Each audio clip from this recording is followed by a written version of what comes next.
Bismillahirrahmanirrahim. Assalamualaikum warahmatullahi wabarakatuh.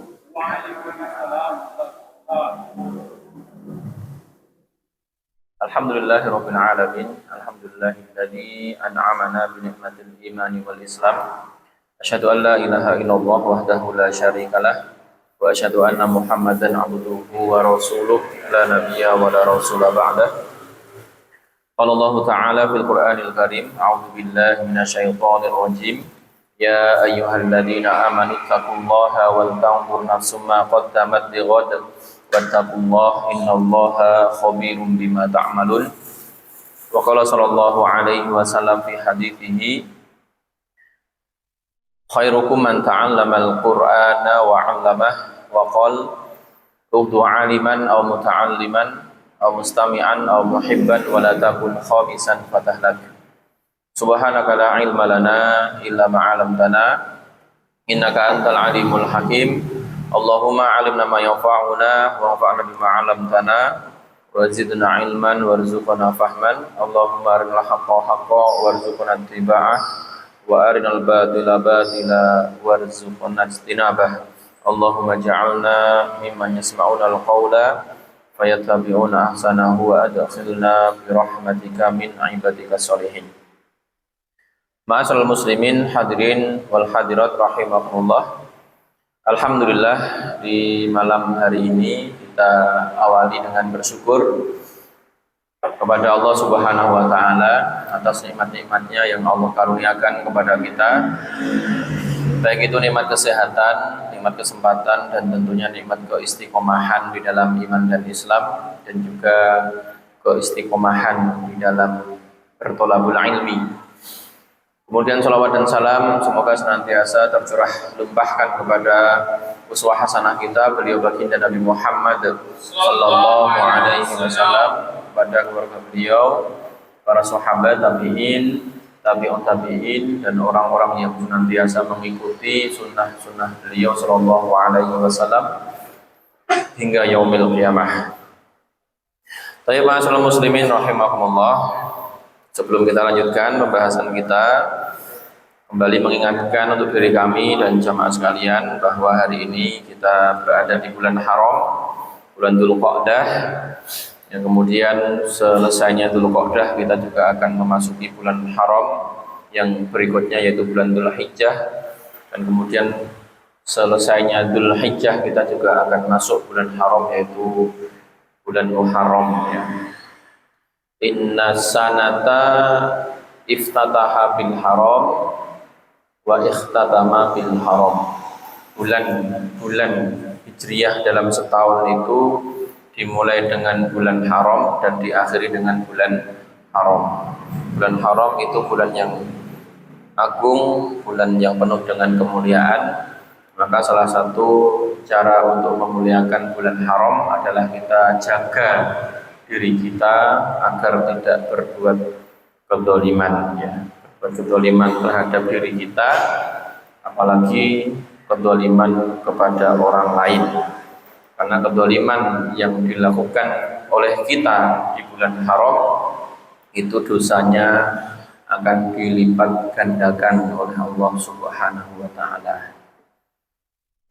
Berbuat zalim kepada diri kita itu maksudnya bagaimana? Berbuat zalim kepada diri kita itu maksudnya kita menggunakan nikmat Allah untuk bermaksiat.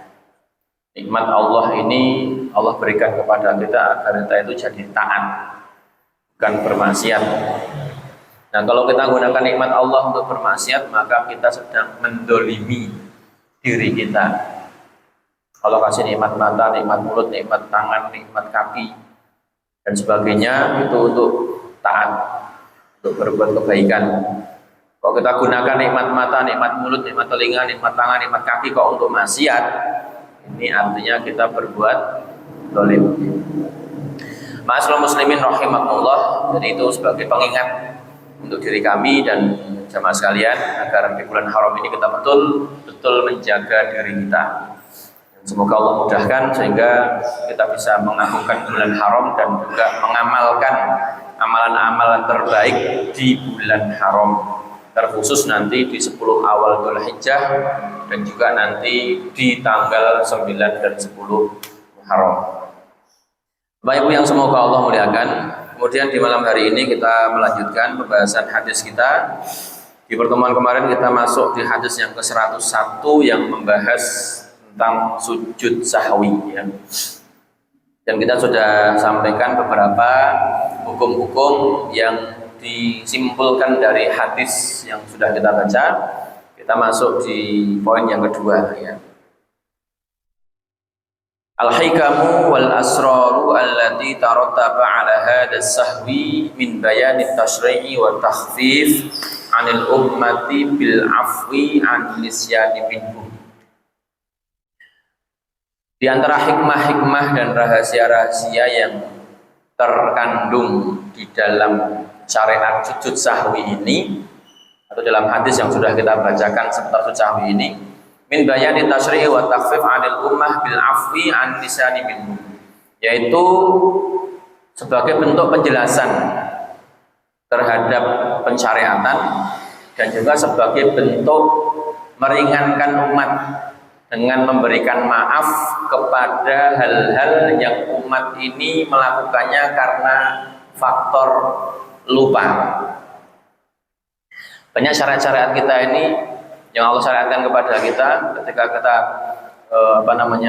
melakukan satu hal yang sifatnya itu lupa, itu Allah memberikan maaf. Contoh ketika berpuasa Ramadan, ketika di siang hari kalau kita lupa makan, ini kan dimaafkan ya. Lupa makan, mungkin sudah 3 sendok, ingat tuh aku puasa kan, maka ini dimaafkan.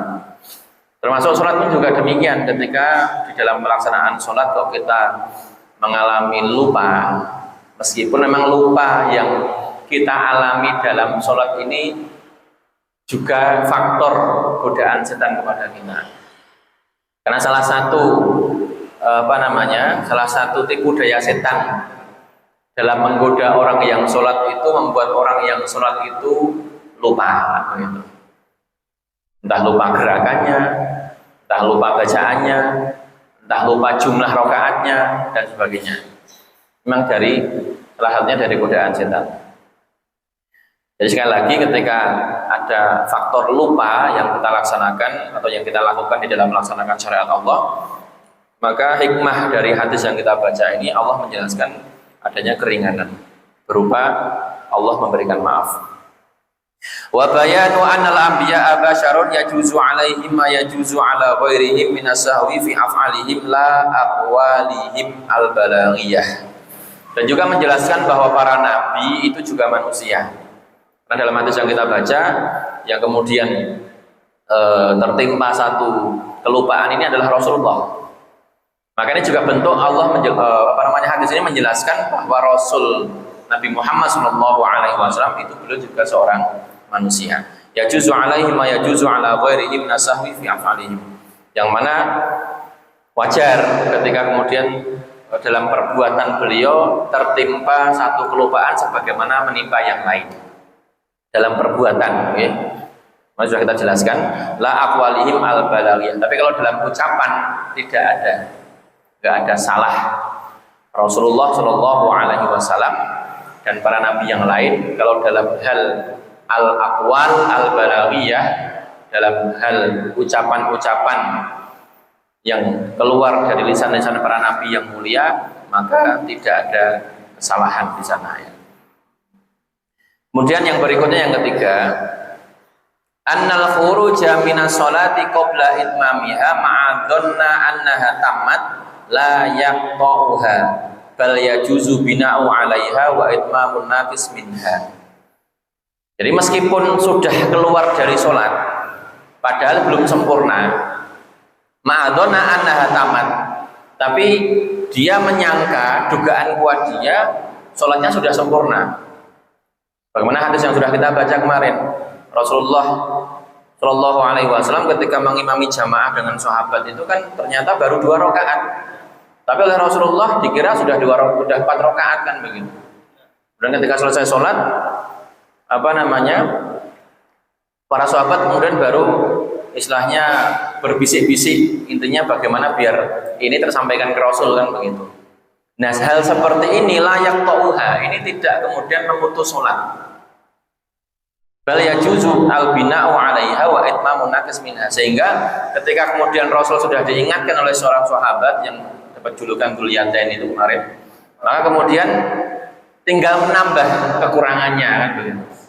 Baru 2 rakaat, kemudian Rasul menambah 2 rakaat yang kurang itu, baru kemudian sujud sahwi kan begitu ya.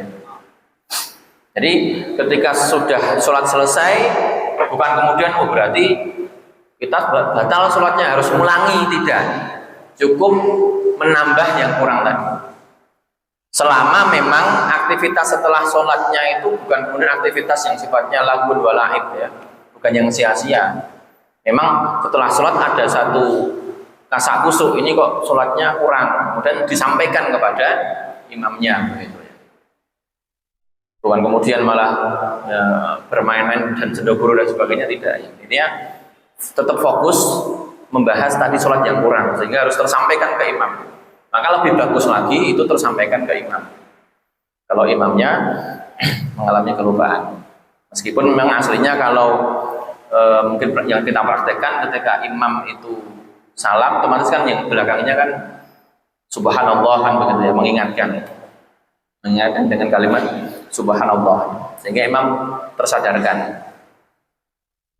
Kemudian yang keempat, annal kalama fis sulbi sholati minan nasi la yubtiluha khilafan liman abtalaha bidzalika minal ulama.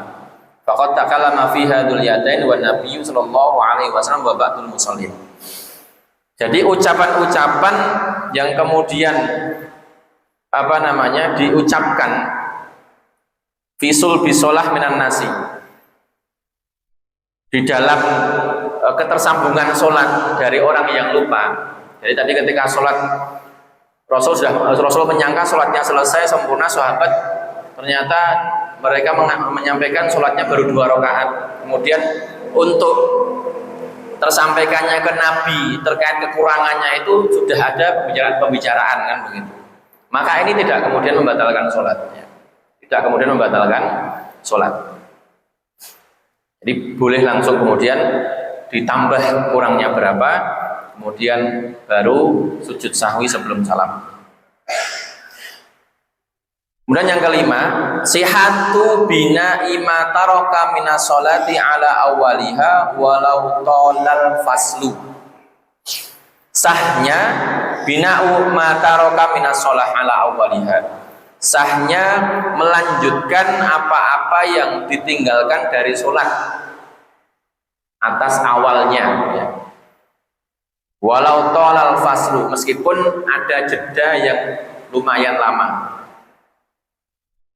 Jadi tadi kasusnya Rasulullah baru 2 rakaat kemudian salam, kemudian para sahabat di belakangnya pun juga ikut salam, karena tidak ada yang berani mengislah Rasul karena bentuk keseganan para sahabat dan betul-betul karena kewibawaan Rasul yang luar biasa, sehingga untuk menyampaikan subhanallah itu nggak berani ya, saking wibawanya ya. Namanya seorang yang punya ilmu, mengamalkan ilmunya, akhlaknya mulia, itu wibawanya kuat banget ya. Kemudian ketika Rasul keluar masjid bersandar ke tiang, para sahabat berbincang-bincang, akhirnya ada salah seorang sahabat yang julukannya Dzulyatain mendekati beliau dan menanyakan. Baru kemudian Rasul menyampaikan, ayo kita menyempurnakan sholat yang kurang tadi kan. Jadi ada jeda yang lumayan panjang, tapi itu tidak kemudian membatalkan sholat yang sebelumnya, jadi tinggal melanjutkan. Masul muslimin rahimakumullah. Wa kadzalika law nasiya as-sujud wa fa'ala ma yunafi shalah min kalamin wa ghairihi faqad sabata fi sahihaini an Ibnu Mas'udin 'an Nabi sallallahu alaihi wasallam annahu sajada ba'da salami wal kalam. Begitu juga seandainya lupa melaksanakan sujud, lupa tidak sujud ya, lupa tidak sujud, wa fa'ala ma yunafi shalah min kalamin wa ghairihi, dan lupa melakukan hal-hal yang itu kalau disengaja membatalkan sholat. Lupa kalau dia itu ya dia sedang sholat kemudian lupa sehingga dia ngomong. Padahal seandainya dia sengaja menyampaikan ucapannya ini, menyampaikan omongannya ini, itu asal membatalkan sholat. Tapi karena dia menyampaikannya itu dalam keadaan lupa, maka nggak batal sholatnya. Kalau dalam keterangan di kitab yang lain, selama ucapannya itu tidak lebih dari 7 kalimat. Tidak lebih dari 7 kalimat. Jadi ngomongnya itu karena lupa. Mungkin misalnya imamnya sedang baca surat misalnya. Tapi kalau ini nanti kesalahan makmum ditanggung imam ya. Mungkin imamnya lah katakanlah begitu. Karena kasusnya mungkin sholat jamaah. Imamnya pas sholat misalnya kok ternyata mengucapkan 1 kalimat atau 2 kalimat yang itu di luar bacaan sholat. Di luar bacaan yang seharusnya dibaca ketika sholat. Mungkin misalkan mengatakan apa misalkan kitab atau apa, ini ya bukan bacaan sholatnya. Maka ketika ini dilakukan dalam keadaan lupa, tidak dengan sengaja, maka tidak membatalkan sholatnya. Tapi nanti sujud sahwi. Adapun sujudnya, nah ini sujudnya karena yang dipilih oleh Syekh di sini, karena Syekh ini penulis kitab ini mazhabnya Hambali, maka disampaikan kepada salam.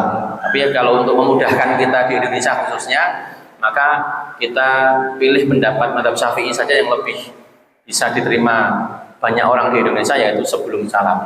Ini semua kesalahan di dalam sholat, sujud sahwinya sebelum salam. Itu insya Allah lebih menenangkan kalau di kita ya. Bapak Ibu yang semoga Allah muliakan. Jadi lupa, mungkin tidak sujud, atau kemudian melakukan hal-hal yang ketika disengaja bisa membatalkan sholat.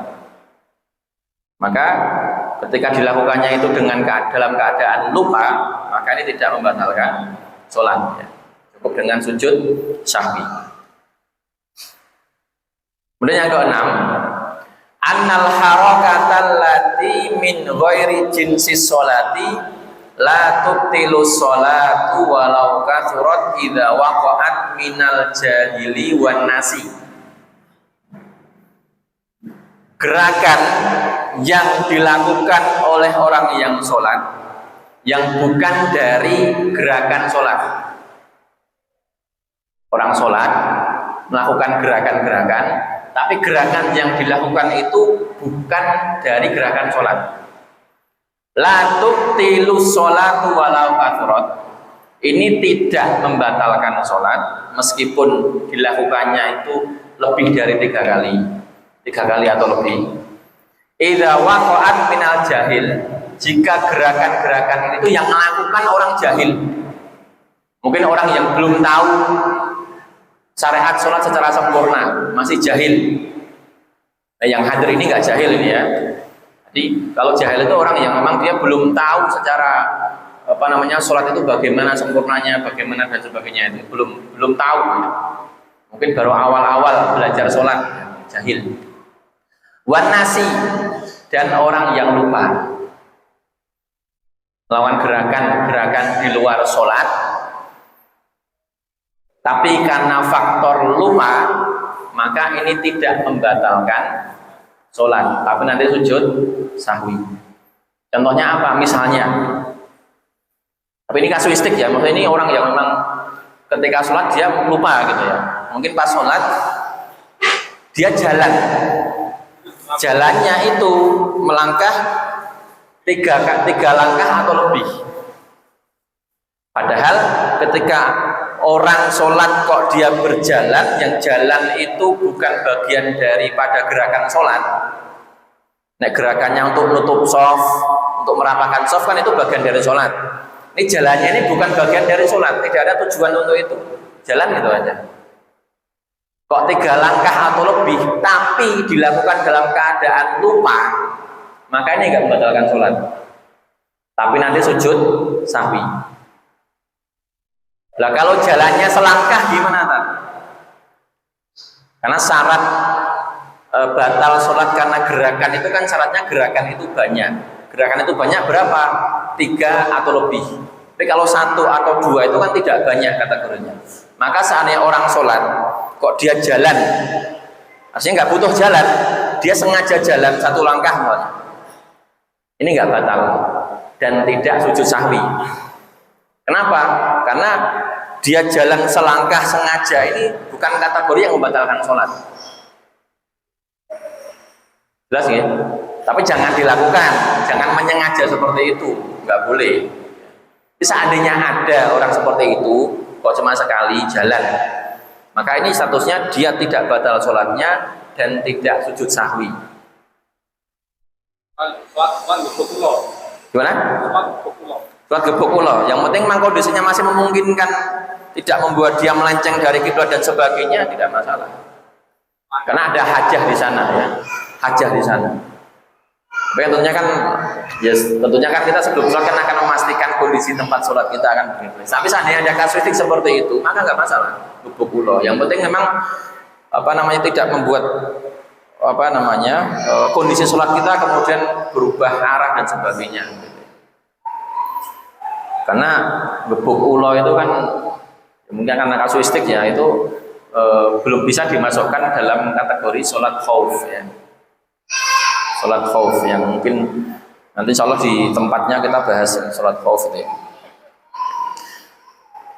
Jadi gerakan-gerakan sholat yang dilakukan, gerakan-gerakan di luar gerakan sholat yang dilakukan lebih dari 3 kali atau lebih, dan yang melakukan itu orang jahil atau orang yang lupa, maka inilah tubtilus sholat, ini tidak membatalkan sholat.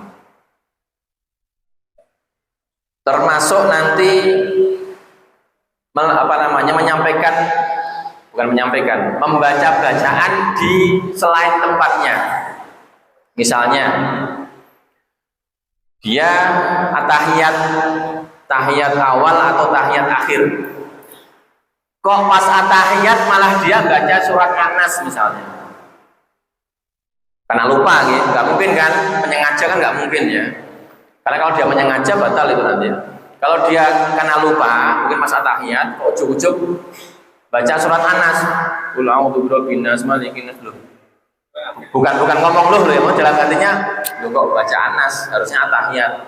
Maka ini nanti sujud sahwi. Kenapa? Karena dia membaca bacaan tidak pada tempatnya. Ketika posisinya tasyahud itu bacaannya bukan baca surat An-Nas, tapi membaca doa tasyahud kan, begitu ada tahiyat dan seterusnya kan. Kalau itu imam Gimana? kalau yang baca imam lupa, Makmum tinggal ikut imam. Nah ini juga penting Bapak Ibu ya. Sujud sahwi itu kan hukumnya mustahab ya. Sujud sahwi itu hukumnya mustahab. Tapi ada satu kondisi di mana sujud sahwi itu hukumnya wajib. Kapan itu? Ketika jadi makmum. Ketika jenengan jadi makmum, meskipun jenengan tidak melakukan kesalahan, ketika imam sujud sahwi, wajib hukumnya ikut. Nggak boleh nggak ikut. Nah jenengan kok nggak ikut imam, maka jenengan sudah mufaroqah, sudah membatalkan niat jamaah bersama imam. Karena mengikut mutaba'atul imam dalam sholat jamaah ini hukumnya wajib. Misalkan ada kasus nih, jenengan masbuk, imam melakukan kesalahan di rakaat pertama. Rakaat pertama imam salah. Karena jenengan masbuk, jenengan nggak tahu kan?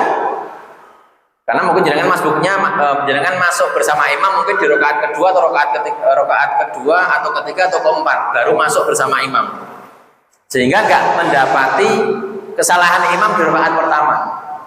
Lah kok pas jenengan atahiyat akhir ikut imam, loh imamnya kok sujud sahwi, maka itu nanti wajib jenengan mengikuti imam, meskipun bukan ada yang salah, karena tadi jenengan masbuk tidak tahu ternyata imam ada kesalahan di awal. Termasuk misalnya imam ragu-ragu, imam ada keraguan-raguan. Semua ragu-ragu ini juga nanti diklasifikasi ya. Karena kalau ragunya itu ragu takbiratul ihram atau belum, dan ragunya itu niat atau belum, ini batal sholatnya. Jadi ragu-ragu juga nanti ada klasifikasinya. Kok ragunya itu aku mau takbir urung toh, nah gitu misalnya. Jadi dalam waktu yang lama ragu kayak gitu, maka ini batal sholatnya kayak gitu. Kenapa? Karena dia seakan-akan belum takbir, karena dia meragukan dia sudah takbir atau belum. Nah misalkan tadi kasusnya kalau imam ragunya bukan di dalam dua hal itu, ya. Imam ragu, tapi ragunya itu bukan di ragu takbiratul ihram atau belum, atau ragu sudah niat apa belum. Ragu mungkin rokaatnya berapa, atau mungkin aku tadi sujud apa belum. Nah, kalau ragunya di selain dua ini, maka ketika nanti imam sujud sahwi kan mungkin makmum nggak tahu loh. Rano salah kok sujud sahwi, maka makmum nggak usah bingung, ikuti imam. Jadi kewajiban makmum hanya mengikuti imam ketika sholat berjamaah. Jadi ikut sujud sahwinya imam itu wajib bagi makmum. Wajib bagi makmum. Jelas ya Bang ya? Jadi jadi makmum itu kan enak, tinggal ikut aja. Dan seandainya mungkin makmum ada kesalahan, tapi masih dalam kondisi berjamaah bersama imam. Jadi ada kalimat begini. Yatahammalul imamu sahwal makmum. Nek makmum misalnya pas sujud malah makmumnya mau tahiyat. Misalnya lo ya. Misalnya pas sujud harusnya kan subhan rabbiyal a'la wa bihamdi atau subhanakallah wa bihamdihi wa fili kan begitu ya. Kok dia malah baca tahiyat? Kan harusnya sujud sahwi makmum kan? Tapi karena dia posisinya berjamaah, maka imam sudah menanggung kesalahan makmum. Nggak usah sujud sahwi, sudah sah. Enaknya makmum begitu, makanya seringnya menjadi makmum ya. Jelas nggih? Jadi yatahammalul imamu sahwal makmum. Imam menanggung kesalahan makmum. Karena mungkin ada di antara makmum itu pas sholat ya belum itu mungkin juga ada. Hampa begitu. Harusnya rukuk baca doa rukuk malah baca Al-Fatihah misalnya. Kan mungkin ada nggih makmum kayak gitu mungkin ada. Aku ki rukuk mah maca Fatihah mungkin ada. Maka dia enggak usah sujud sahwi, sudah ditanggung oleh imam. Nah, ini bisa dipahami ya? Baik. Kemudian yang ketujuh, wujubu sajdatai sahwi liman saha fi shalah wa zada fiha aw naqasa minha liyujbira bihi shalah wa yarghamu bihi syaitan. Jadi harus sifatnya harus melakukan dua sujud sahwi, karena sujud sahwi itu kan dua kali sujud ya, sebagaimana sujud ketika sholat. Liman saha fi shalah, bagi orang yang saha fi shalah, terjadi kesalahan di dalam sholat karena lupa, fazada fiha, atau menambah, terjadi satu penambahan di dalam sholat, entah nambah bacaan, entah nambah gerakan dan sebagainya, wana auna qasaminha, atau ada pengurangan, mungkin mengurangi rakaat atau mengurangi sujud dan sebagainya, liyujbira bihi shalah wa yarghamu bihi syaitan. Jadi tujuan diharuskannya sujud sahwi ketika terjadi kesalahan untuk apa? Liyujbira bihi shalah, untuk menambal sholatnya. Yang mungkin karena ada satu kesalahan sehingga sholatnya kurang sempurna, sehingga dengan sujud sahwi ini menyempurnakan sholat. Wa yurghimu bihi syaitan, dan bisa sebagai bentuk perlawanan kepada setan, menghinakan setan. Karena setan itu nek kita lupa sholat Pak, mereka senang. Kita lupa, mungkin lupa gerakan sholat, lupa nggak sujud, lupa bacaannya mungkin dibolak-balik misalnya, itu mereka senang setan. Jadi mereka berhasil. Nah kalau kita sujud sahwi ini bentuk kita menghinakan setan, bentuk kita melakukan perlawanan kepada setan. Dalam hadis yang Rasul sampaikan itu kan ketika kita berjamaah itu kan setan berkeliaran melewati soft orang yang sholat, dan disampaikan dalam hadis kan seperti anak kambing yang paling kecil gitu kan, sampai tapi yang paling kecil menyelinap di soft untuk mengganggu orang yang sholat. Kemudian yang kedelapan, anna sujuda sahwi la yata'addadu walau ta'addadat asbabuhu.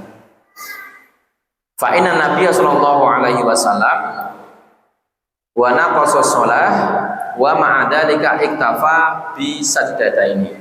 Yang kedelapan, sujud sahwi itu tidak tidak boleh lebih daripada 2 kali sujud. La ta'addad, tidak berbilang. Maksudnya cuma 2 kali sujud saja. Walau ta'addadat asbabu, meskipun kesalahannya lebih daripada sekali. Lebih daripada sekali. Misalnya imam misalkan pas ketika sholat mungkin dia ragu. Selain dia ragu, mungkin dia juga tidak tasyahud awal misalnya. Selain dia ragu, nggak tasyahud awal, mungkin pas sujud malah baca Fatihah misalnya.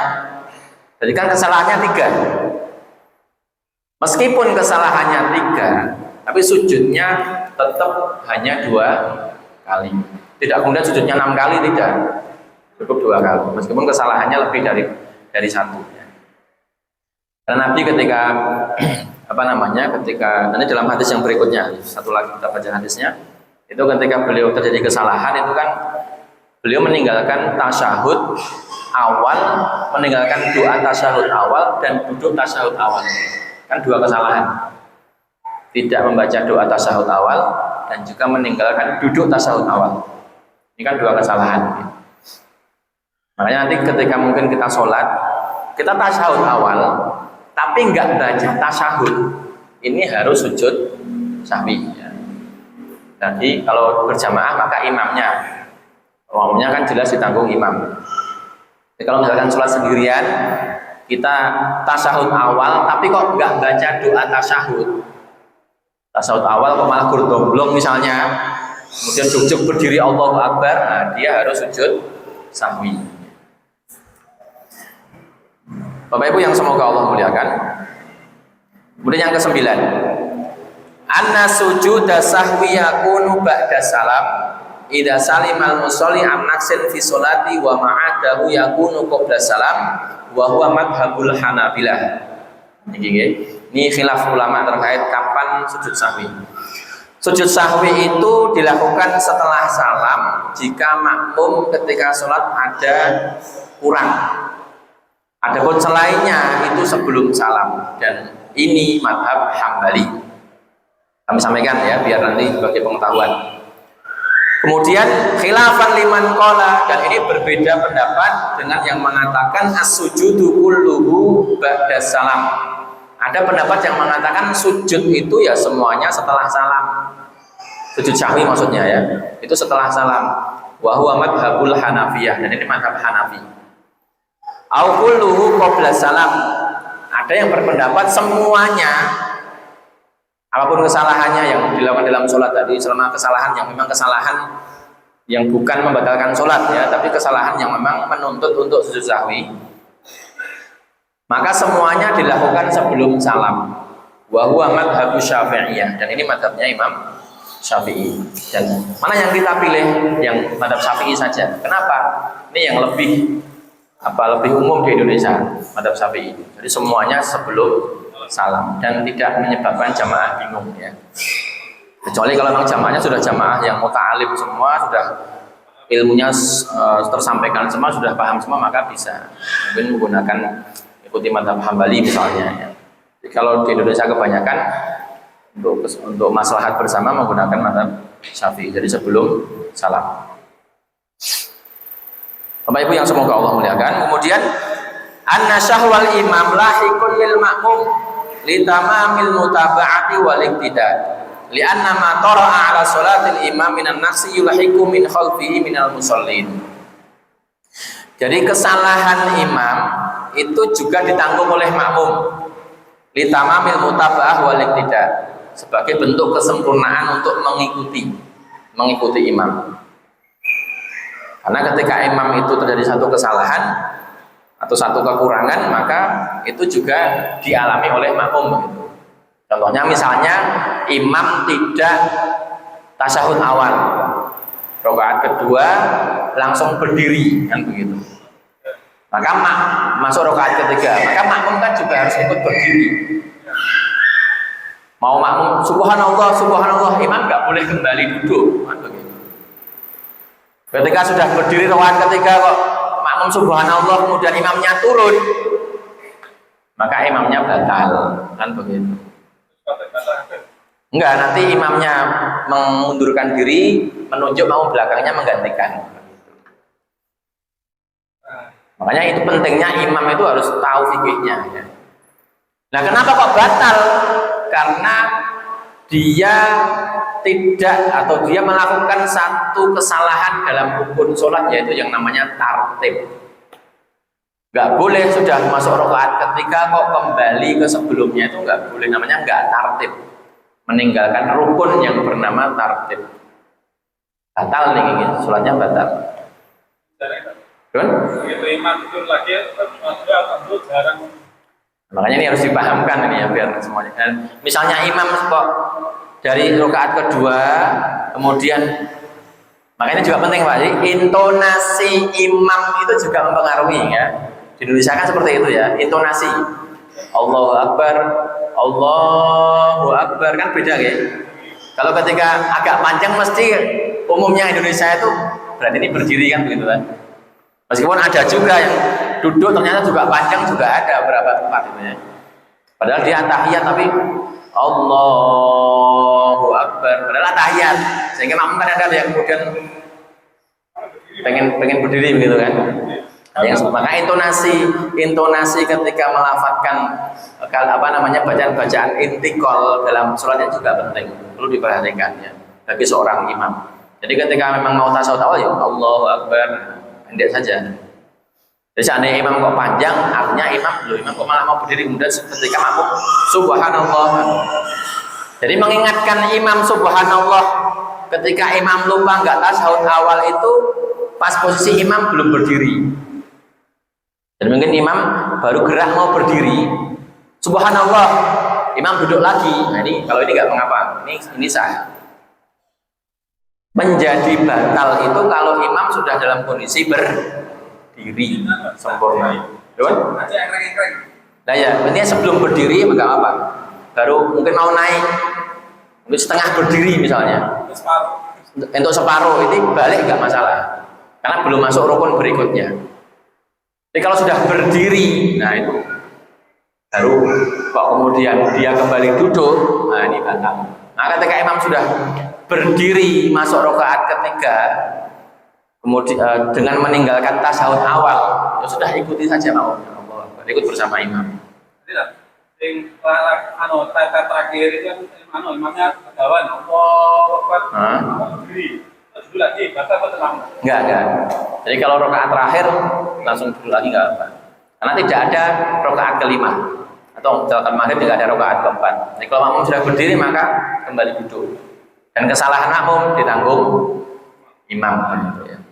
Makanya intonasi membaca bacaan intikal bagi imam ini harus diperhatikan, penting. Jangan sampai at-tahiyat akhir kok kemudian ketika bangkit dari sujud bacaannya Allahu Akbar. Mesti makmum ada yang kecelek itu, mesti. Jadi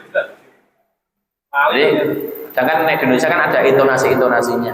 Jadi ketika tahiyat ya pendek saja Allahu Akbar. Nah, itu memang sudah kuati. Oh, tahiyat kan. Apalagi makmum yang perempuan mungkin ya. Apalagi mungkin dia lupa, kemudian ada penutupnya begitu kan, imamnya Allahu Akbar, malah ngadeg dia, karena kan nggak langsung melihat imamnya. Maka intonasi imam ini juga penting, perlu diperhatikan. Bagi para imam harus diperhatikan. Gimana? Kita tahiyat kan ada suara. Kenapa salam? Dibanding udah tahiyat, gimana tahiyat tinggalan tuh ya? Ya dia duduk lagi salam ya, duduk lagi salam. Makanya penting imam menjaga intonasi tadi penting. Jadi imam tuh jangan kemudian sampai naik dewe kan begitu. Harus memperhatikan kaidah-kaidah, juga harus membaca kebiasaan di masyarakat seperti apa kan. Maksudnya jangan sampai kemudian tadi membuat jamaah keceleh gara-gara kita agak sedikit memanjangkan takbir kan begitu. Kalau di masyarakat sini kan kalau tahiyat maka takbirnya pendek kan begitu. Dari sujud itu pendek, jangan panjang-panjang. Jadi Allahu Akbar, Allahu Akbar, nah, itu kan jelas ya.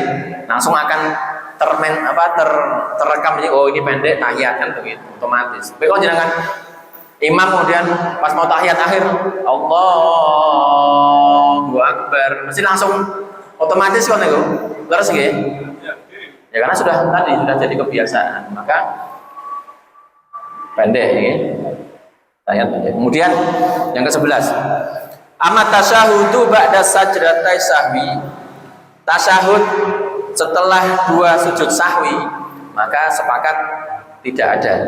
Jadi tasyahud sujud sahwi, setelah sujud sahwi 2 kali sujud salam, tidak ada tasyahud setelah sujud sahwi. Baik, kita bacakan hadis berikutnya biar sempurna ya. Hadis yang ke-102. Enggak apa nih agak mundur kita nomor. An Abdullah ibni Buhainah, dari sahabat Abdullah ibni Buhainah, wa kana min ashabin Nabi sallallahu alaihi wasallam, dan beliau termasuk salah satu dari sahabat Nabi sallallahu alaihi wasallam. Anan Nabiya sallallahu alaihi wasallam shalla bihimud dhuhra, bahwasanya Nabi sallallahu alaihi wasallam salat bersama para sahabat itu salat zuhur. Faqama fi rak'atainil aulayaini walam yajlis, kemudian beliau itu setelah 2 rakaat pertama berdiri, walam yajlis, tidak duduk tasyahud awal. Faqama nasu ma'ahu, maka para sahabat pun langsung berdiri mengikuti Rasulullah. Hatta idza qada shalah, sampai ketika sholat hampir selesai, wantadharon nasu taslimahu, maka para sahabat menunggu salamnya Nabi. Kabbaro wa huwa jalis, tapi ternyata Nabi tidak salam. Beliau setelah tasyahud kemudian kabbaro, beliau bertakbir sembari duduk, kemudian sajdata ini qabla ayu salima, beliau sujud 2 kali sebelum salam. Gimana? Nah, ini dalilnya diantaranya ini madhab Syafi'i ya. Jadi sujud 2 kali sebelum salam. Tsumma salama, kemudian ketika sudah selesai sujud sahwi yang kedua baru salam. Jadi dalam hadis ini Rasulullah dalam kondisinya beliau lupa tidak tasyahud awal. Beliau langsung berdiri, kemudian para sahabat di belakangnya langsung mengikuti beliau berdiri. Kemudian setelah hampir selesai, sahabat ini menunggu salamnya Nabi. Nabi nggak salam tapi bertakbir untuk sujud. Nah, doa sujudnya apa? Sebagaimana doa sujud ketika sholat. Bagaimana sujud kita sebelum sujud ketika sholat kita yang kita laksanakan. Mau yang subhana rabbiyal a'la wa bihamdi, atau yang subhanakallahumma wa bihamdika firli. Atau ada satu lagi doanya kalau mungkin panjenengan mau dengan doa versi yang lain. Subhana man la yanamu wa la yansa wa la yashu. Ada 3 ini doanya sujud sahwi, silakan. Biar mudah ya jenengan menggunakan doa yang sudah biasa dilakukan ketika sujud, itu lebih aman. Jenengan nggak akan lupa, saya yakin ya. Kalau ganti doa yang lain kadang lupa. Bapak Ibu yang semoga Allah muliakan. Nah, hadis ini Rasulullah Shallallahu Alaihi Wasallam menyampaikan kepada kita, menjelaskan kepada kita terkait kondisi beliau yang lupa tasyahud awal, kemudian langsung berdiri diikuti oleh para sahabat, dan kemudian beliau sujud sahwi sebelum salam. Bapak Ibu yang semoga Allah muliakan, jadi kemungkinan ini ada satu pembahasan lagi nih. Kita bahas, disempurnakan pembahasan sujud sahwi insyaallah di pertemuan yang akan datang. Pertemuan besok insyaallah masih membahas sujud sahwi terakhir insyaallah ya. Karena hadisnya hanya 2 ini saja yang disampaikan dalam kitab ini, meskipun dalam hadis yang lain ada beberapa hadis, tapi tidak mengapa 2 ini mewakili ya. Bapak Ibu yang semoga Allah muliakan, mungkin sebelum kami akhiri ada pertanyaan. Oke, moga Pak Usnan.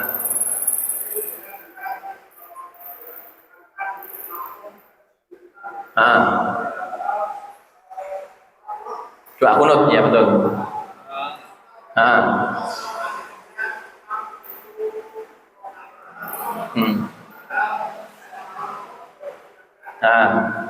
Ya, oke. Berarti mengikuti yang jamaah imamnya bermadzhab Syafi'i ya. Karena ketika sholat subuh dalam madzhab Syafi'i, ketika dia tidak kunut subuh harus sujud sahwi. Dalam Syafi'i begitu. Madzhab Syafi'i kalau sholat subuh kok nggak kunut subuh, nggak Allahumma hdina fiman hadait dan sebagainya sebelum sujud, ya, maka dia nanti sujud sahwi. Nah bagi makmum bagaimana? Maka makmum ketika makmumnya kok kemudian dia berpemahaman berbeda, pendapat saya tidak kunut, ya sudah nggak usah kunut. Tapi kalau mau, iya itu saja. Tapi kalau mau sebagaimana Imam Ahmad bin Hambal juga boleh. Imam Ahmad bin Hambal itu ketika safar atau datang ke madrasahnya Imam Syafi'i, beliau ikut kunut bersama Imam Syafi'i dan murid-muridnya Imam Syafi'i. Jadi mau ikut kunut tafadhol, tidak ikut kunut karena kita memilih pendapat yang tidak kunut juga tafadhol. Tapi bagi imam yang dia bermadhab Syafi'i, dia statusnya harus kunut. Kenapa? Kalau dia nggak kunut, sujud sahwi. Dalam madhab Syafi'i begitu. Gitu Pak, nggih? Satu lagi mungkin Pak kalau ada. Oke, Pak. Kunut subuh. Oh ya.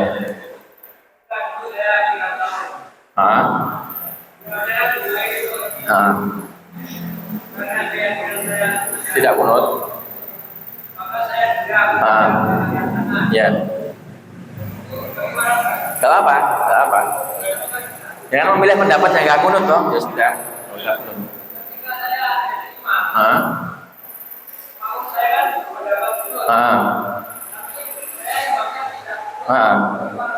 Makmum harus mengikuti imam. Makanya kalau misalkan jamaahnya pada kunut, ya ditunjuklah imam yang kunut kan begitu. Tapi seandainya kok jenengan tidak kunut, sampaikan sebelum sholat jamaah, saya memilih pendapat yang tidak kunut begitu. Sehingga nanti harusnya kalau bukan jenengan rantau, harusnya ditunjuk yang pakai kunut. Karena nanti kalau seandainya jenengan sebagai imam tidak kunut, tapi karena jamaah jenengan memilih pendapat yang kunut, nanti setelah jenengan salam jamaah itu sujud sahwi begitu. Iya, karena harus kunut kalau mengikuti madhab Syafi'i. Iya mamanya, karena imamnya kan tadi jenengan memilih pendapat yang tidak kunut kan begitu. Makanya tadi kalau di jamaah yang pakai kunut, ya sudah imamnya ditunjuk saja yang menggunakan kunut. Nanti kalau yang nggak kunut cuma satu kan ya sudah, mending saya jadi makmum saja kan.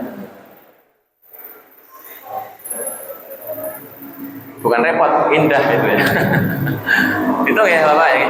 Ya, insya Allah kita besok pertemuan depan kita sekali lagi pembahasan sujud sahwi biar lengkap sebagaimana dalam buku ya. Mungkin demikian yang bisa kita pelajari di malam hari ini. Kita akhiri dengan hamdalah dan kafaratul majlis. Alhamdulillahirabbil alamin, subhanakallahumma wa bihamdika asyhadu an la ilaha illa anta astaghfiruka wa atubu ilaik. Akhirul kalam, sallallahu alaihi wasallam. Wassalamualaikum warahmatullahi wabarakatuh.